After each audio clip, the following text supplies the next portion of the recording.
La tuberculose de l'enfant quand même reste une problématique pour le Sénégal, partout d'ailleurs en Afrique et dans le monde, puisqu'on note qu'il y a un sous-dépistage. On estime, l'OMS, l'Organisation mondiale de la santé, estime que les cas de tuberculose qui sont attendus pour chaque pays varient entre 8 et 12%.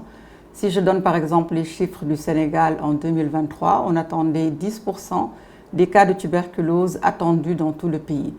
Malheureusement, il y a quand même un sous-dépistage qui est là. Seulement 5% des cas, toutes formes, qui ont été notifiés. On a une proportion d'environ 700 et quelques cas de tuberculose de l'enfant qui ont été diagnostiqués dans le pays.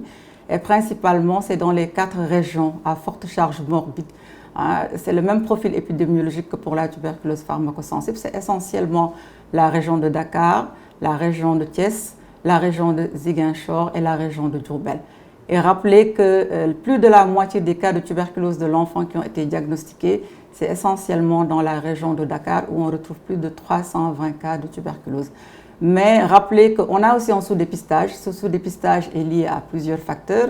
Du fait que les gens ont une méconnaissance de cette tuberculose de l'enfant. Donc il y a des efforts à faire par des sessions de formation des prestataires de santé, mais aussi par rapport au matériel de dépistage qui est utilisé pour la tuberculose de l'enfant.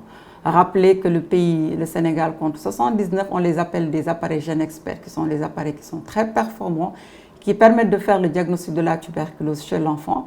Mais notamment, vraiment ce qui est nouveau, c'est que depuis 2023, le programme a mis en œuvre le test expert, on l'appelle le test expert, qu'on peut faire dans les selles chez un enfant, parce que souvent les enfants ont du mal à tousser et on a du mal à recueillir les crachats pour poser le diagnostic.